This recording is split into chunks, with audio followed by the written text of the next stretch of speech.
Due to the graphic nature of this murder case, listener discretion is advised. This episode includes dramatizations and discussions of murder and assault that some people may find offensive. We advise extreme caution for children under 13.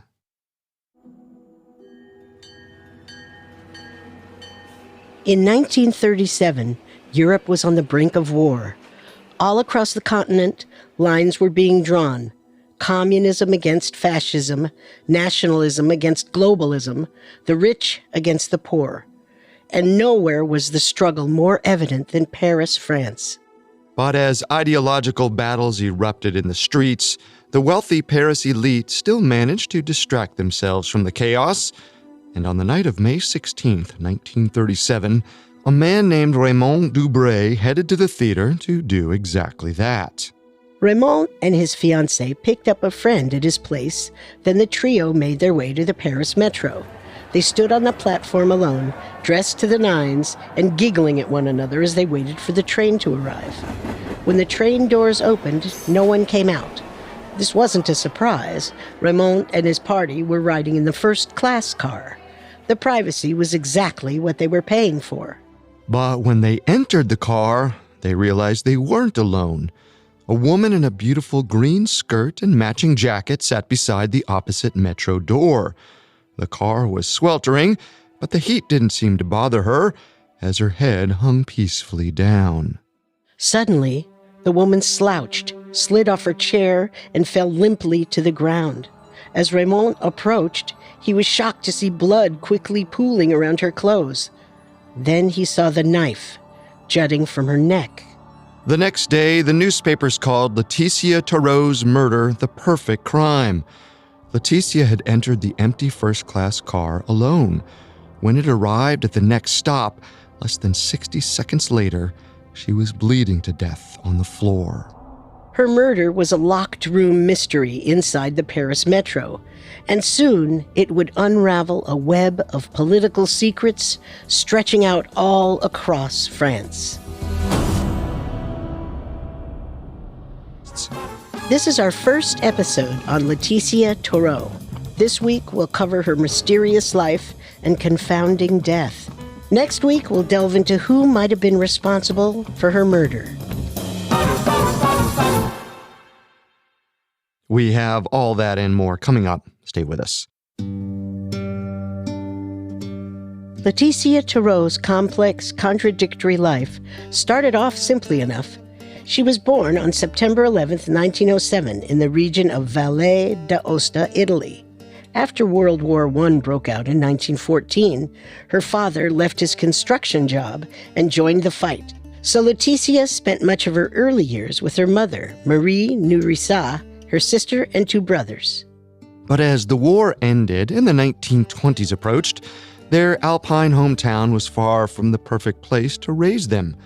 Valle d'Aosta was close enough to the border of France that other Italians assumed they were French sympathizers. But to France, they were nothing but Italian fascists. Marie Nourrissat wanted to get out of Valle d'Aosta as soon as possible. She yearned for something more than her small, limited life as a housewife. She wanted to move to the city. And for Marie, that meant leaving her husband as well. Oh, Henri, you startled me. Where were you? Oh, like I said, I just had to go to the store and pick up some stationery. The store closed hours ago, Marie. What would you like me to say? That you've caught me? Congratulations! I've finally been caught red-handed. You win! You better tell me where you were, or... Does it even matter? I was out being happy, out living life. And what's wrong with that?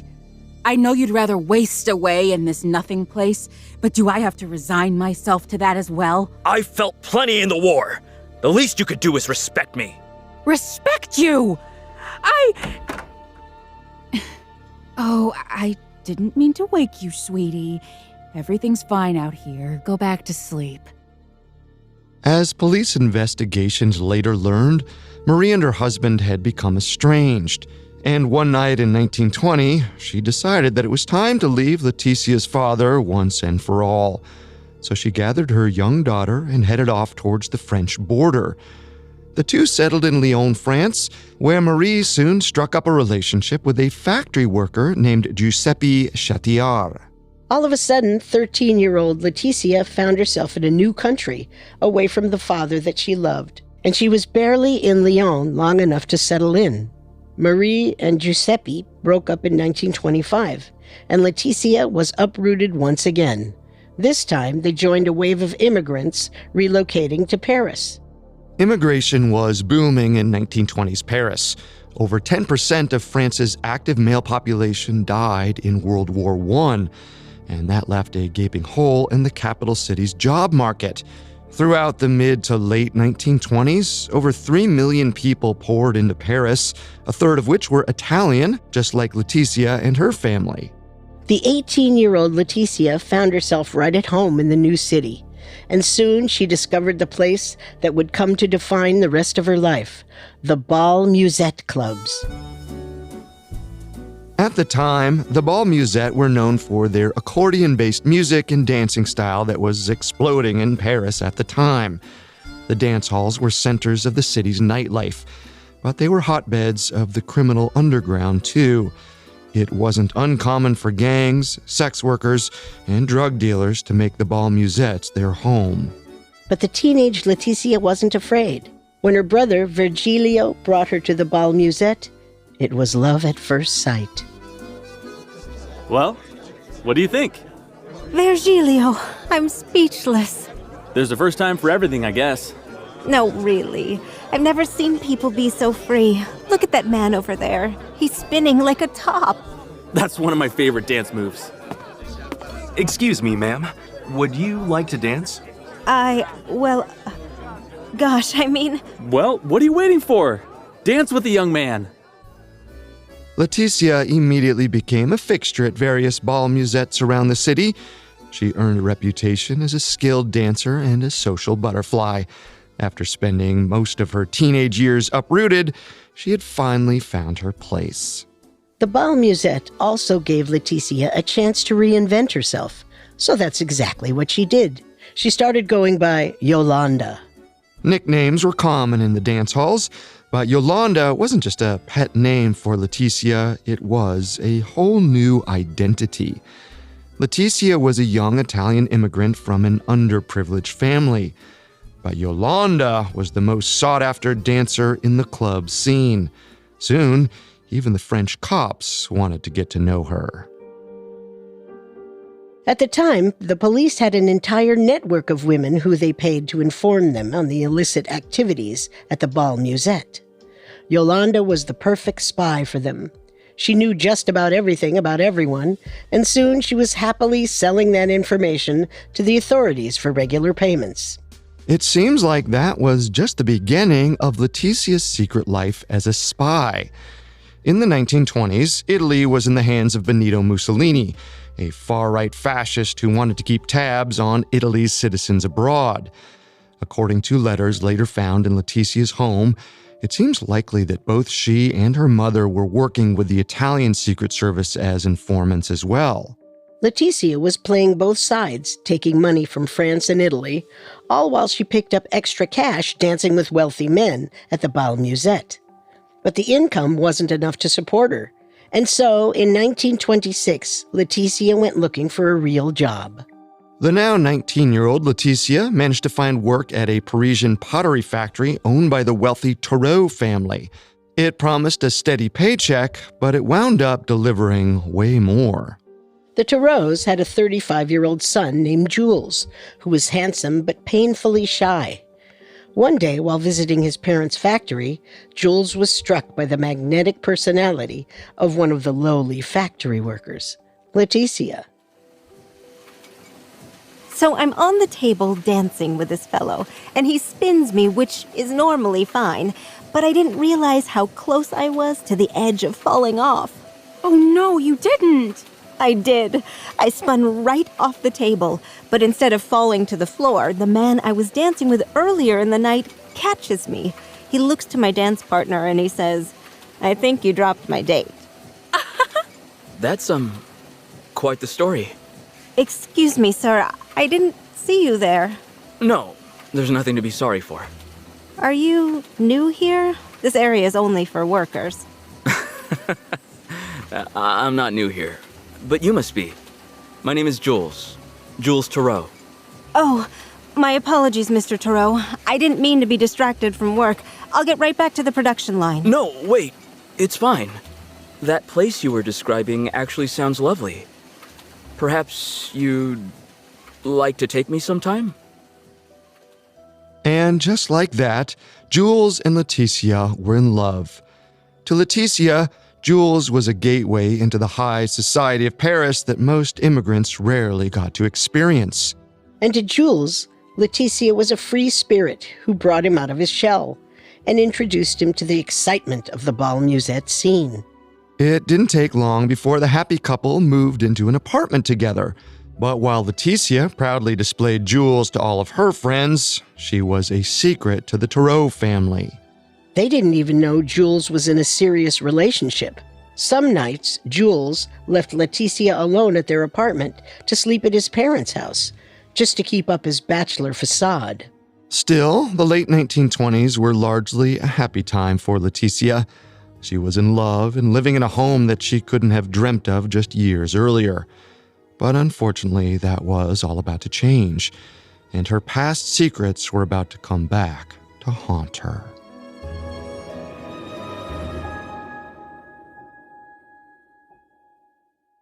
Coming up, we'll look at the end of Laetitia's relationship and how she found herself in the middle of a political battlefield. By 1929, 22-year-old Laetitia had two thriving lives. By day, she was a free-spirited Italian immigrant who worked at a Paris factory. At night, she transformed into Yolanda, a star of the city's underground bal musette club scene.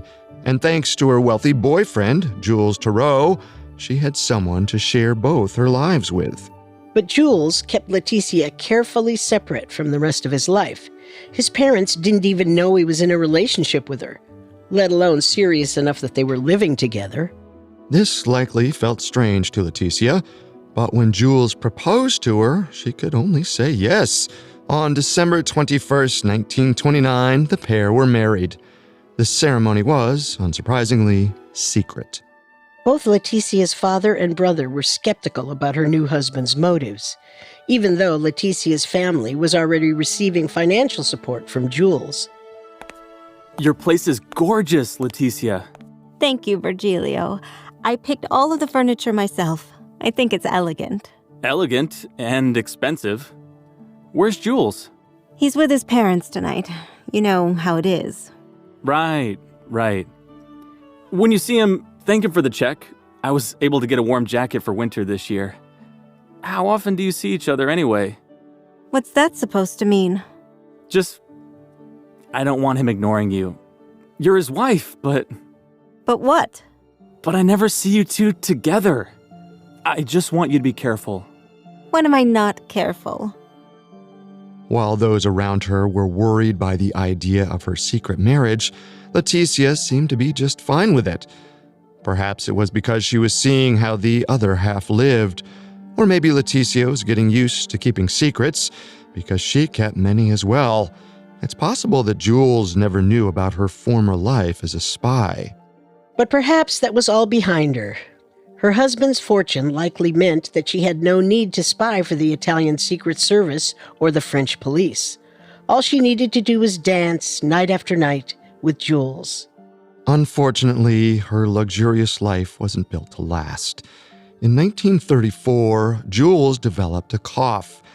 When it didn't go away, the couple became worried. Laetitia hurried him to doctor after doctor, but it turned out that Jules had a disease that no amount of money was guaranteed to cure. According to several records, he suffered from either throat cancer or tuberculosis. Regardless of the disease's name, his condition was getting worse by the day. Once Jules finally understood the seriousness of the situation, he sat down with Laetitia to talk about her future. Jules knew that there was only one option to make sure she stayed safe and comfortable once he was gone. He had to finally introduce her to his parents. And so, as he lay on his deathbed, Jules invited his parents over to his apartment for what might have been the very first time. Jules, are you in here? Over here, Father. Where are we, Jules? What is this place? This is my home. Your home is with us. Actually, no, it isn't. Laetitia, will you come in? Hello, Mr. Toureaux. Is this your nurse? Please tell me this is your nurse. No, Father. This is Laetitia. She's my wife. Don't say that. Listen to me. I want you to take care of her when I'm gone. She deserves everything. Well, it's no wonder you've fallen in. You've shacked up with a immigrant. You've brought this upon yourself. Please, Mr. Toureaux, let me explain. Jules died not long after that final confrontation with his parents in 1934, and the Toureaux never gave Jules his final wish. Instead of taking care of Laetitia, they abandoned her completely, and they made sure she never saw a dime from Jules' inheritance. The loss nearly broke Laetitia. She began showing up to the bal musette, dressed strictly in black. It was the customary mourning outfit for a grieving widow, but as time wore on, her bal musette acquaintances realized she wasn't changing back. Laetitia was completely heartbroken. Jules meant everything to her. He was the only person who truly knew both sides of her.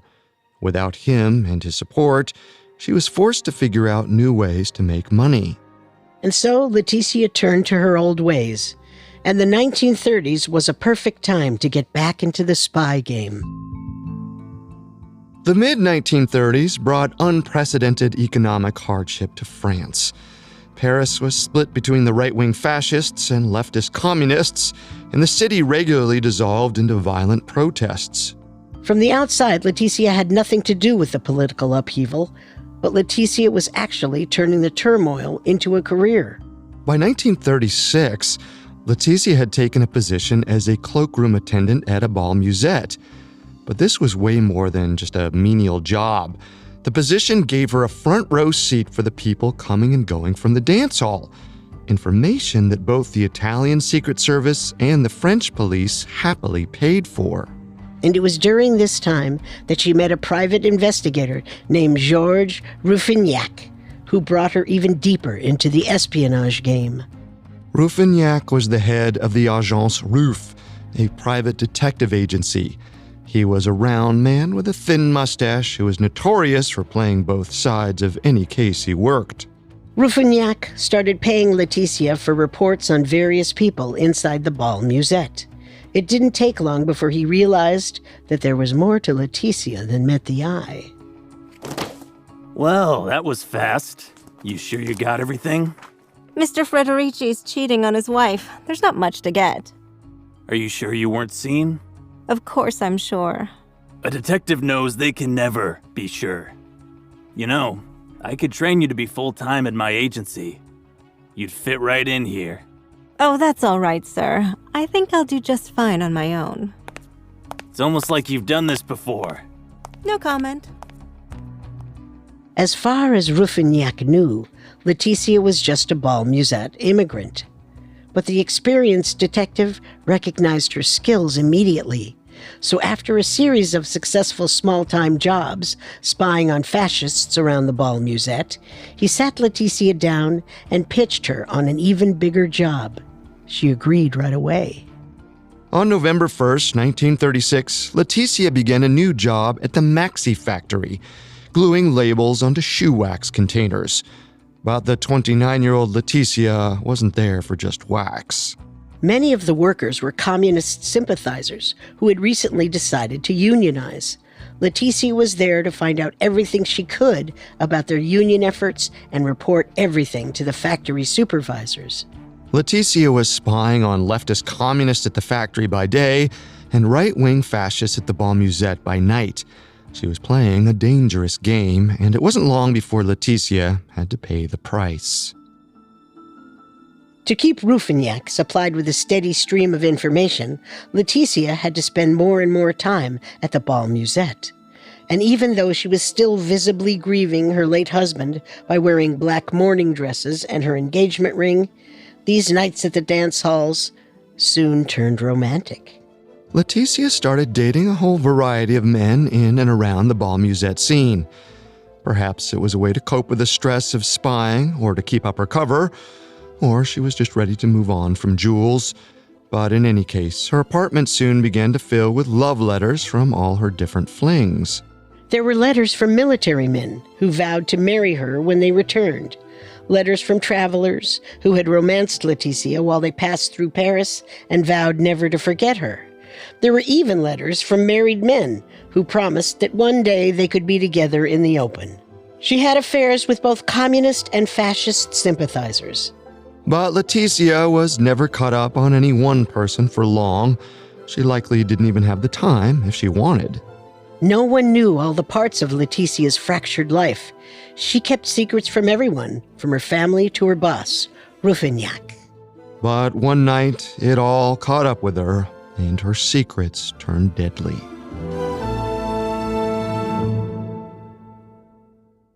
Coming up, we'll look at the night Laetitia's life ended and the precarious circumstances leading up to her demise. And now, back to the story. In 1937, 29-year-old Laetitia Toureaux found herself in Paris, France, on shaky ground. Since the death of her husband, she'd likely begun spying on both the fascists and the communists, using the Bal Musette around the city as her headquarters. And if that wasn't enough, she was juggling a series of lovers and romantic partners on a nightly basis. By April, Laetitia began to feel the heat. She started confiding in a few people she could trust that she felt unsafe, but she never told them why. Whatever trouble Laetitia had found herself in was a complete mystery to everyone around her. Even her private investigator boss, Rouffignac, was completely in the dark. Rouffignac had plenty of spies who worked for him, but none were as talented or as experienced as Laetitia. He began to worry about her. Perhaps he had pushed her too far. Unfortunately, they were in too deep to back out now. The head of the private eye agency was shocked by the increased violence between both political sides. Protests had turned to riots, which had now dissolved into brawls in the streets. On March 16, 1937, a socialist and communist protest turned deadly when the police became violent. 5 people were killed and over 300 were injured. Rouffignac knew the city was going through more than some unrest. They were heading towards a full-on civil war. And soon, the violence in the streets made its way to Laetitia as well. On a night in early May, Laetitia narrowly avoided a dangerous situation as she stepped off the metro near her home. Ma'am, hold up! Oh, thank God. I think he's still following me. There's no one behind you, ma'am. He was right on my trail. He cornered me as I got off the train. He had a knife and he held it to my throat. Who? Who had a knife? The man. I didn't recognize him. I just managed to get away. We should get the police. No police. It's no bother at all. He could be waiting to attack others getting off the train. I think that we should... I said no police. Wait, where are you going? Come back! Later, Laetitia was evasive about the run-in, but she seemed shaken up and nervous in private. But by the time that weekend came around, it all seemed behind her. She was the life of the party at the Bal Musette as usual, and most of her acquaintances didn't even know that she had nearly been attacked. A few days later, on May 16, 1937, Laetitia's younger brother, Henri, stopped by her apartment bright and early to spend the morning with his sister. He was excited. This was the first free day she had had in weeks. Henri walked inside with a box under his arm. It was a gift from their mother, who had just finished sewing a matching skirt and jacket for Laetitia. When he saw the outfit, Henri was shocked. It was an audacious, show-stopping green ensemble, a far cry from the usual black clothing she normally wore. But Laetitia was excited to see it. And that wasn't her only surprising change that day. After Laetitia slipped into the new clothes, her brother escorted her to the salon, where she allegedly had her hair dyed blonde, a completely new look for the woman. It seemed like Laetitia was getting ready for something, but Henri couldn't say what. That night started out like they usually did for Laetitia. She and Henri headed out to l'Ermitage, one of the most famous bal musettes in the entire city. By all accounts, Laetitia was the life of the party. She was vibrant, excited, and a joy to talk to. But her happy facade started to crack as she danced with an old friend named Marceau Marneffe.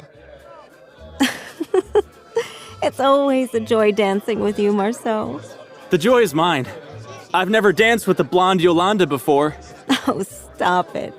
It's nice to see you like this. I don't remember the last time you weren't wearing black. It's a very pretty outfit. Yes, well, what can I say? You must be meeting someone tonight. Maybe. I shouldn't say. Listen, I have a very bad feeling about tonight, Marceau. The night is young. There's plenty of time to make sure things turn out well. I'm not so sure there is. Unfortunately, Laetitia was correct. After finishing her dance with Marceau, Laetitia left the bal musette and headed straight for the Paris metro, seemingly headed back to her apartment. But she never made it that far. For some reason, Laetitia headed towards the metro's first-class car. This was somewhat unusual. In those days, the first-class car was rarely used and only frequented by the Parisian elite. Some high-class sex workers were also known for riding in the car, but there's no reason to suspect that Laetitia had gotten into that line of work. Laetitia waited on the platform for the first-class car in her green dress and newly dyed hair. She also had a strange pin on her lapel, a token of the Ligue Républicaine du Bien Public, an organization dedicated to public service. Why she was wearing the pin was a mystery, particularly since Laetitia's friends thought she supported the fascists. It's possible that the whole outfit was some kind of disguise, but whatever Laetitia was planning that night never came to be. At 6:25 p.m., Laetitia Toureaux entered what appeared to be an empty first-class car. It left 2 minutes later. It took about a minute for the car to reach the next station. But when Raymond Dubray stepped onto the first-class car, he unknowingly walked into a murder scene. He found Laetitia crumpled and bloody, her green jacket stained with red. She had been stabbed right behind the ear. The knife was still jutting out from her neck. Bystanders raced for the police, but it was all too late. The police held dying Laetitia on the floor of the metro station and asked Laetitia a question that would haunt Paris for the next year. You're gonna be okay, ma'am. Talk to me. Who did this to you? Can someone get the ambulance? Who did this to you? Laetitia moved her lips but was unable to make any sound. By the time she made it to the hospital, she was already dead. It didn't take long for the coroner to rule Laetitia's death a murder. According to the autopsy, it was impossible for Laetitia to have stabbed herself with the force necessary to cause her mortal wound. The knife had also been lodged in Laetitia's neck with precision, so it sliced both her carotid artery and jugular vein. Whoever stabbed her knew exactly what they were doing. It looked like Laetitia Toureaux wasn't just murdered, she was assassinated. The day after her death, a Paris paper called it the perfect crime. The killer had somehow gotten in and out of a moving subway car in less than a minute without ever being seen. But the paper didn't know that Laetitia wasn't just an innocent immigrant girl. She had more secrets than anyone could have possibly imagined, and one of them likely got her killed.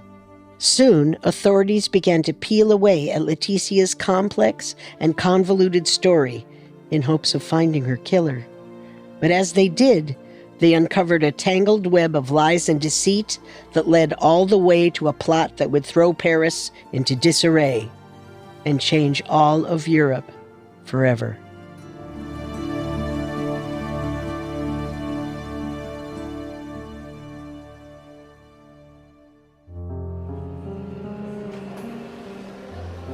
On May 16, 1937, French police discovered a grisly scene on the Paris metro.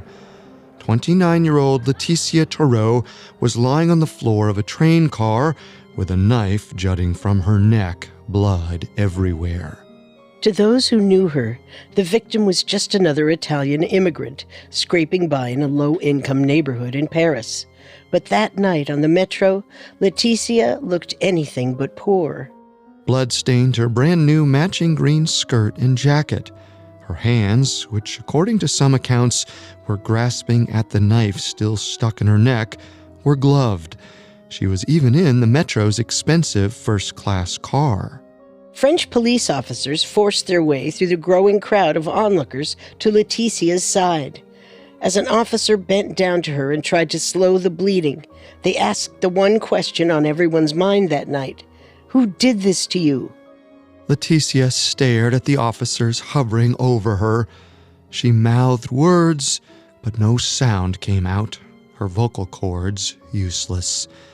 The officers scrambled to get her to the hospital, but by the time they arrived, the woman was already dead. The next morning, papers across the city led with the mysterious murder on the Paris metro.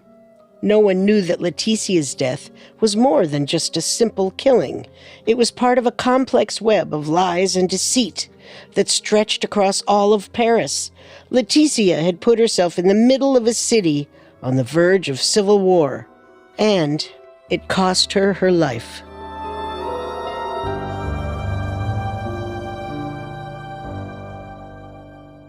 This is our final episode on Laetitia Toureaux. Last week, we covered Laetitia's life and the events leading up to her so-called perfect murder. This week, we'll see who might have been responsible and why. We have all that and more coming up. Stay with us. May 16th, 1937, began as a quiet night for Chief Inspector André Baillet. He needed it. Over the past few months, Paris had erupted into what felt like an all-out war between the communists and fascists.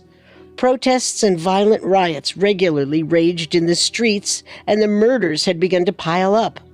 But that evening, it seemed like Baillet could finally relax. Until the call came in. A woman had been murdered in a first-class car on the Paris metro. She'd been stabbed in the neck, behind her right ear, and the knife was still there. Baillet hung up and raced to the crime scene. By the time he arrived, the victim was already being loaded into the ambulance. Baillet hopped in and rode with her to the hospital, but she died before they could make it there. The young woman may not have managed to tell him what happened, but her clothing gave Baillet a few initial clues. First, he had her purse, which gave him the name Laetitia Toureaux. Second, she wore a pin on her lapel.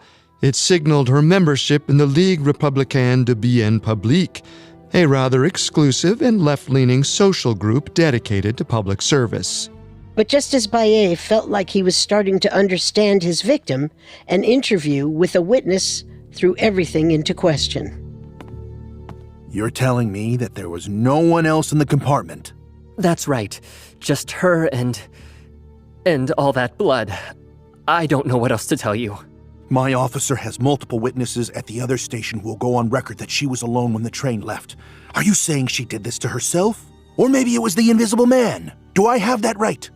I don't know anything about that, Inspector. All I know is that she was alone. Just her and the knife and the blood. So much blood. Well, not fully alone. There was at least someone else. You can't be serious. You think that I could have... that I would have... All right, cool down, Doc. Your fiancé and friends already gave you an alibi. But I just don't know how the killer got in and out of a moving train. Well, figure it out. Isn't that your job? The whole thing seemed impossible. Inspector Baillet sent Raymond on his way and tried to work through the timing. Laetitia had gotten onto an empty train car alone. Around 60 seconds later, the car arrived at the next station. Raymond and his fiancée got into the same train car and found Laetitia dead. How did the killer get on and off the moving train in such a short time? Suicide was the obvious answer, but the coroner quickly ruled out that possibility. There was no way Laetitia's death was self-inflicted. No one could have stabbed themselves in the neck at that angle with such precision and force. The coroner also went one step further. They speculated that whoever did stab her was skilled with a blade, possibly a professional killer. The wound was precise and clean, and the murder weapon, a Laol knife, was a common calling card for Italian and Alsatian hitmen. It seemed like Laetitia Toureaux had been assassinated. But who could have possibly wanted Laetitia dead? When her story hit the local media, French newspapers painted her as an innocent girl who got caught up in the city's growing violence. She had found herself in the wrong place at the wrong time, and she'd paid for it with her life. But that narrative didn't sit well with Baillet. No professional assassin would waste their time targeting innocent bystanders, and her murder was too calculated to be a random act. Baillet knew there was more to her story that he didn't know. A lot more. But Baillet was beginning to feel that he was in over his head. He was used to dealing with small-town crimes, not the victims of professional killers. So he took his concerns to his boss, Police Commissioner Charles Baudin. And it turned out that Baillet's hunch was right. Baudin told him that Laetitia wasn't just an innocent girl. She was a police informant. Baudin handed the case to Principal Inspector Moreau, who had an entire department of detectives at his disposal ready to dig into the murder investigation. They immediately got to work. But first, he had to figure out how the assassin got in and out of a moving train car to kill Laetitia in the span of less than a minute. All the doors to the train car were locked, and no witnesses reported seeing anyone else. It seemed impossible that she'd been stabbed while the train was moving, but Inspector Moreau had a theory. What if Laetitia was stabbed before the train even left the station? If the killer knew exactly when and where she would enter the train, they could get on and off before it even pulled away. But that kind of precision took planning and an intimate knowledge of Laetitia's schedule. Inspector Moreau knew that the key to cracking this case wide open was to figure out where Laetitia was going that night and who knew about her plans. So Moreau grabbed his trusty advisor, Corporal Levi, and headed to Laetitia's apartment to search for clues. Nice place. Look at this furniture. It must have costed... Stay focused, Corporal. We're here for clues, not interior design tips. Inspector, these are clues. Maybe you're right. An immigrant girl working at a factory shouldn't be able to afford this stuff. And look at her desk. There's so many letters here. From Raymond and Tyler and a ton of others. Hey, listen to this. You are the light beneath my wings. One day we'll be together. This letter is about the fascists and some kind of plan. Was she plotting some kind of far-right revolution with her lover? It's signed ICH, whatever that means. Look at these notes. Times, locations, details about the leak. She was keeping tabs on someone. This isn't just some small-time police informant thing. I think Laetitia Toureaux was into something else. Something big. Something this ICH probably doesn't want us looking into. Moreau realized that Laetitia wasn't just working for the French police. It seemed like she was spying for the fascist Italian Secret Service as well. That explained why she was involved with the leftist league. Perhaps she was a mole.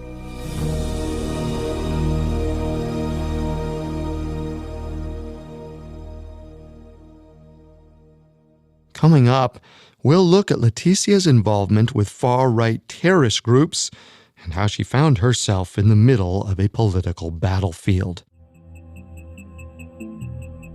By July 16, 1937, only 2 months after Laetitia Toureaux's murder, the police had hit a dead end.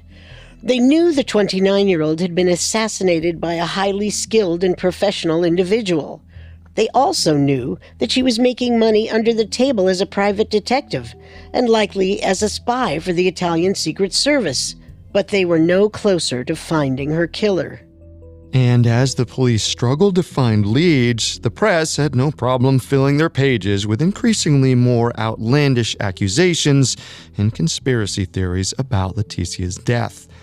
The Parisian newspapers had recently become as partisan as the city itself, and the leftist and right-wing papers had very different beliefs about what constituted truth.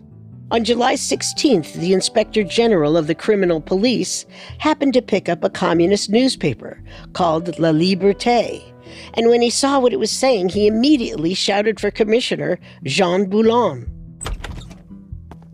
You wanted to see me, sir? Come in, come in! Have you read the paper? That depends. Which one? La Liberté! I know, communist propaganda. But they're saying something interesting. The papers are saying a lot of things, sir. They think these killings of popular leftist figures are all tied together somehow. The Rosselli murders, Dmitry Navashin's slaying back in January, and now they're convinced that Laetitia's death is connected as well. That's a lot of dots to connect, Inspector. You know how these papers are. They'll print whatever keeps them flying off the newsstands. And who do they say committed all these crimes? Some sort of flying fascist bat boy? They say it's the Cagoule, and I'm starting to think they might be right. Laetitia Toureaux wasn't the only high-profile assassination in 1937. In January, Russian socialist activist Dmitry Navashin was murdered outside of his apartment. And in June, less than a month after Laetitia's murder, two more highly regarded socialist sympathizers were murdered on a road in rural France. Carlo and Nello Rosselli. Both cases remained open, but leftist groups blamed the secretive far-right group called the Cagoule, which translated to the Hooded Ones.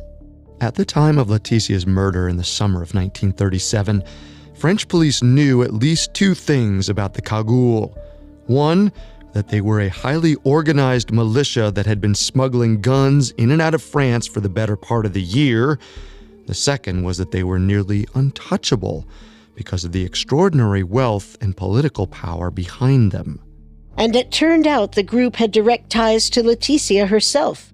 Police believed that the mysterious ICH who wrote fascist letters to Laetitia might have been none other than Gabriel Jantet, a man who was rumored to be a founding member of the Cagoule. Commissioner Jean Bellon was fairly certain that Laetitia was a member, or at least a strong sympathizer, of the Cagoule. It didn't make sense that they'd murder one of their own. But the Inspector General seemed to think the Cagoule was behind her death, so Bellon had to at least look into the possibility. He brought the three murder cases to his fellow officer, Inspector Charles Genevieve, and the two tried to find the connection. Honestly, I don't see it. But I have to chase the boss's suspicion so he can cross it off his list. I see where he's coming from. There's something here. I feel it. You feel it? Come on, Charles. You'll have to give me more than that. Fine. Look here. Both the Rosselli brothers and Navashin were stabbed to death, right? Just like Laetitia. Sure, but they were killed with a bayonet, not a Lyol knife like Laetitia. You want to tell me every unsolved knife attack is connected now? It's not just that. It's... I don't know. I need to keep reading. Be my guest, but don't expect me to stick around. Leave the files on my desk when you're done. Charles Genevieve had already made a name for himself in the French police force by solving a few difficult murder cases, and now he wanted to do it again. His gut told him that there was a connection between Laetitia Toureaux and the communist murders. He just hadn't found it yet. No matter how much the pieces failed to add up, or how much Commissioner Boulon shot him down, he refused to move on. And then, one night in 1937, as he stared at the three case files for what seemed like the 1,000th time, something finally clicked. Commissioner Boulon, sir! I just clocked out, Charles. I know. I've been trying to talk to you about the Cagoule murders, but your secretary told me you were busy all day today, and yesterday, and the day before. And yet you still managed to track me down. Commissioner, I think there's something strange going on here. I was looking at the Rosselli brothers' murder again, and something just isn't adding up. Why would the Cagoule kill them at all? If I need to spell it out, you're not the cop I thought you were. The Cagoule are fascists. The Rossellis were outspoken liberal socialist leaders. But only to Italians. The Rosselli brothers weren't even French citizens. The Cagoule don't care about the Italian population. They're French nationalists, after all. Why would they care about the Italian anti-fascists? I'm tired, Charles. Why don't you tell me what you're implying, and maybe fill me in on what it has to do with the murder of Laetitia Toureaux? I'm not completely sure yet, but maybe the Cagoule aren't working alone. No one's asking you to do this, Inspector. My advice is to let this one go before you waste anyone else's time. With all due respect, Commissioner, no. Then you're on your own. Inspector Chenevier was on the verge of a discovery that would change more than just a murder investigation. He'd uncover an international conspiracy involving some of the most influential people in Europe.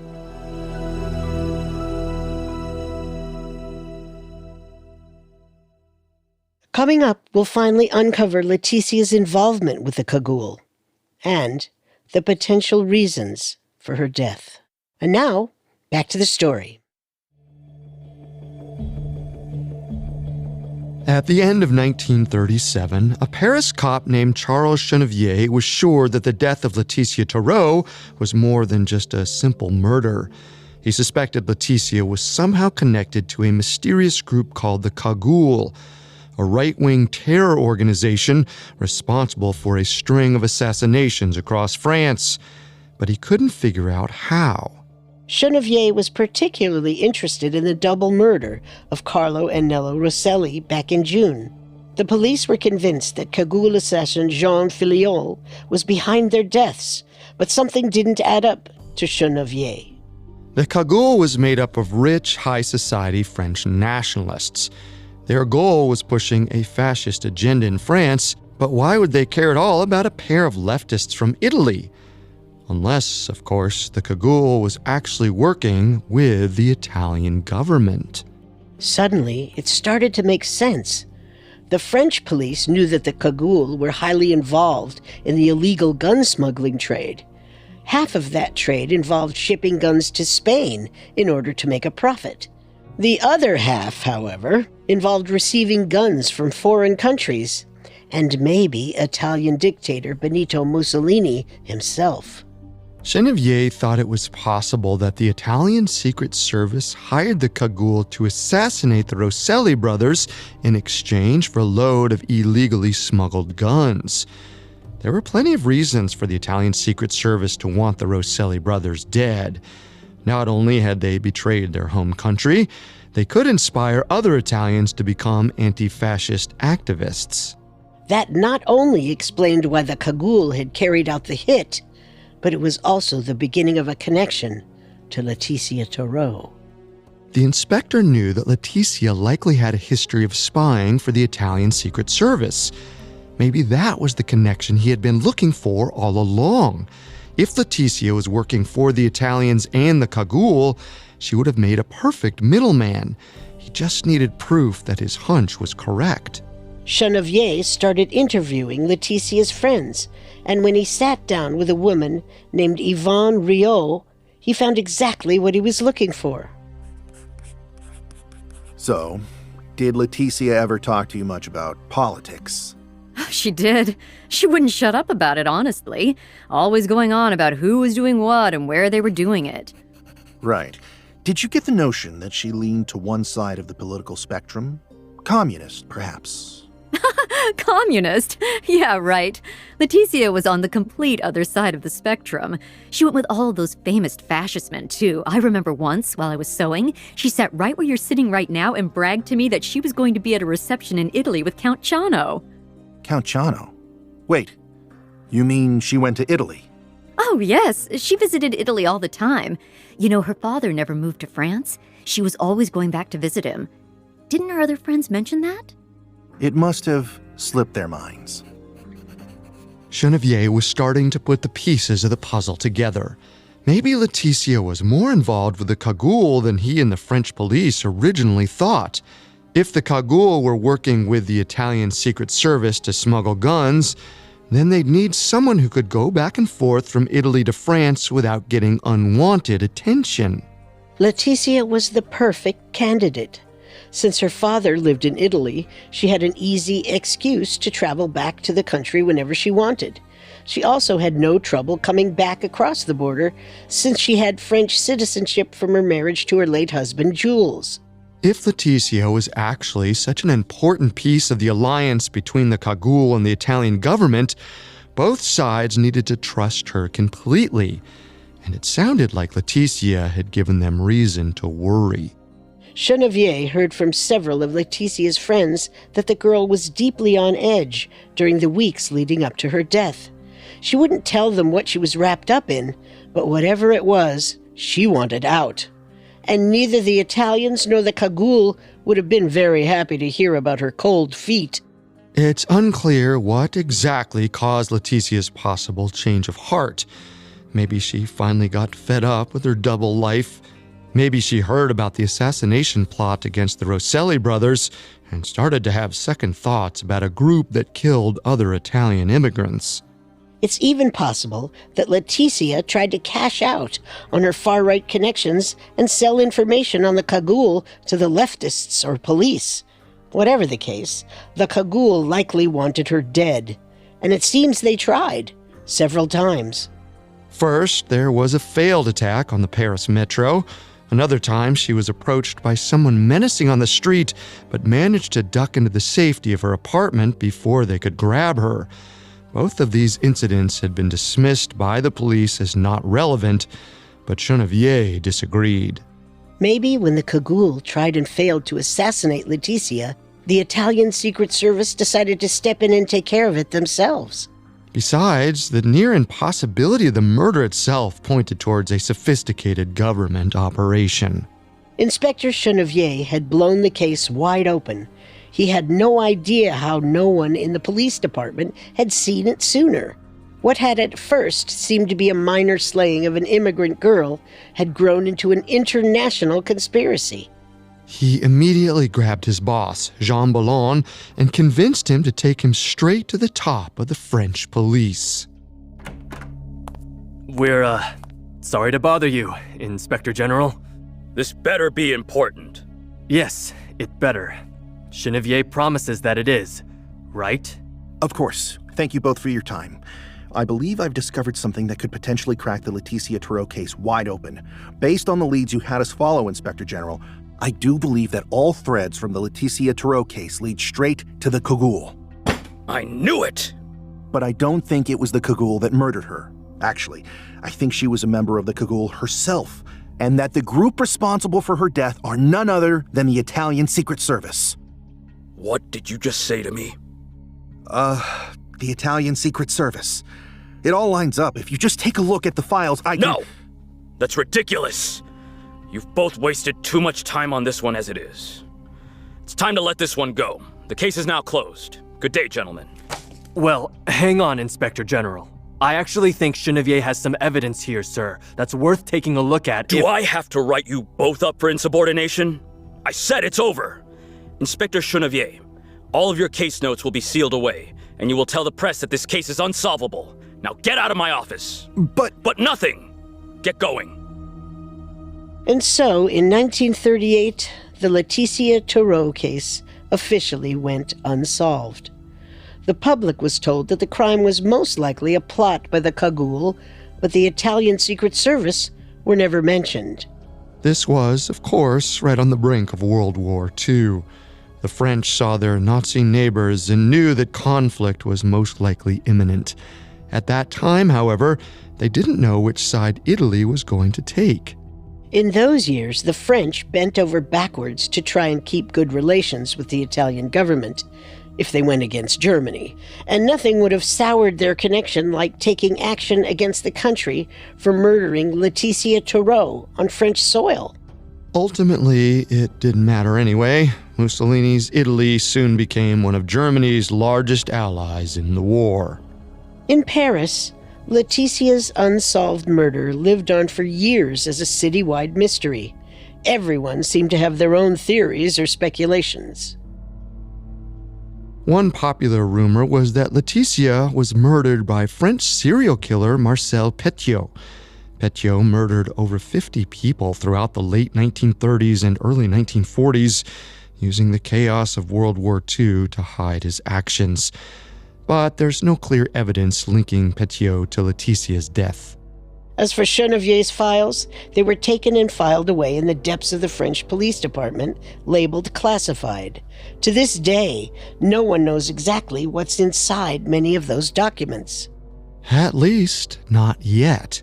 Classified police files are normally kept secret for 100 years, meaning that in 2038, Chenevier's files could finally be available for public viewing again, and the world may finally get an answer to the mysterious death of Laetitia Toureaux and some clues into what exactly happened during those few fleeting seconds on the Paris metro that night.